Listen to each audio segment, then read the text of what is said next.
Hi friends, welcome to iMedia. In today's video, we will be reviewing the movie titled Gods of Egypt. Gods of Egypt is a 2016 fantasy action film directed by Alex Proyas, based on the ancient Egyptian deities. It stars Nicholas Costa, Brenton Thwaites, Chadwick Boseman, Elodie Young, Courtney Eaton, Rufus Sewell, Gerard Butler, and Geoffrey Rush as the main heroes of the movie. The movie was released in February 25, 2016. This film portrays the Egyptian god Horus, who partners with a resourceful mortal Egyptian thief on a quest to rescue his lover, Zaire, to save the world from Set, god of disorder. The filming took place in Australia under the supervision of film production and distribution company Summit Entertainment, in collaboration with Thunder Road Pictures and Prayers production company Mystery Clock Cinema. The filming budget was $140 million. In ancient Egypt, where the gods live among mortals, King Osiris, who was the present ruler of Egypt, was killed by his jealous brother Set during the coronation of Horus, Osiris' son. Set then seizes the throne and further declared that mankind must pay riches in order to successfully pass into the afterlife. Stripped of his eyes, Horus was exiled as Egypt was driven to its knees. A year later, a resourceful Egyptian thief named Bek was given the plans to Set's pyramid by his lover Zaire, who was a slave to chief architect Oshu. Following the plan, Bek stole one of Horus's eyes from Set's treasure vault but was later on caught by Oshu. Zaire, Bek's lover, was killed by Oshu when he found out that Bek had stolen from the king. Bek was left with only one option.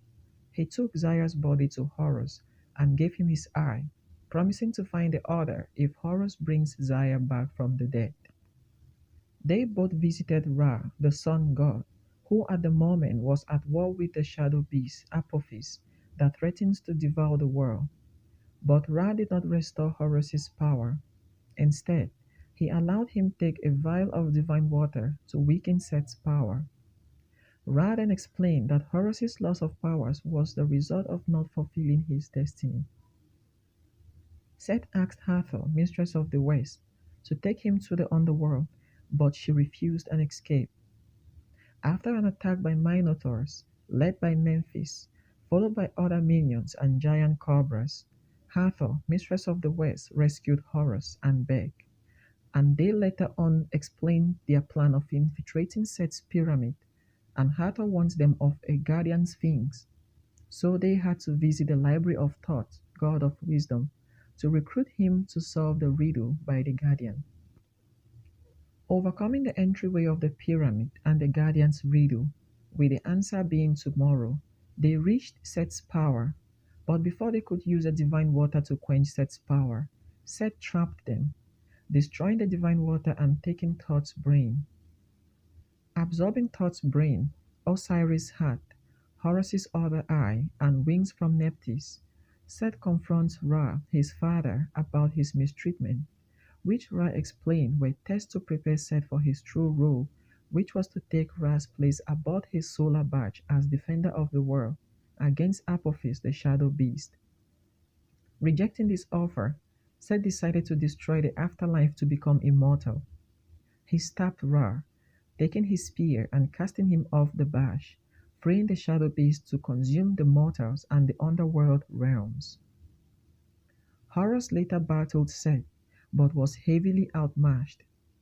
Removing Horus's stolen eye from Set's armor and sliding towards the edge of the building, Beg threw the eye to Horus, but Horus reached for Beg instead of his eye and flew him to safety. Flying back to safety, Horus then realized that his true destiny was to protect his people. With this renewed strength, Horus killed Set. Zaire and Beg were restored to life by Ra, and Egypt was once again a happy nation. This movie was inspired by Egyptian mythology. Forced perspective and motion controlled photography were used to portray the differences in height, between gods and humans. Proyas called the logistic challenge a reverse Hobbit. The music composer of this movie is Marco Beltrami, who scored Proyas' previous films Knowing in 2009 and I, Robot in 2004. In my opinion, Gods of Egypt is a very interesting movie. It's filled with a lot of life lessons, like knowing what your purpose in life is and how to pick yourself up when you fall. It exhibited love, devotion to a partner, trust, and strength. The movie cast was perfect and the editing was appealing and easy to understand, showing the difference between gods and humans in terms of their sizes and height made the movie worth watching over and over. The producers chose an interesting choice of costumes and the makeup was really good. In conclusion, Gods of Egypt is an interesting masterpiece. The director, Alex Proyas, really brought a lot of fantasy into the minds of the viewers as the movie was very entertaining. I recommend this movie to all the movie lovers and fans. Thank you for always making the best choice of watching informative movies. And that is the end of this review. If you love this video, please like, share, and subscribe. And also don't forget to turn on the notification bell so that you can be notified when I release a new video.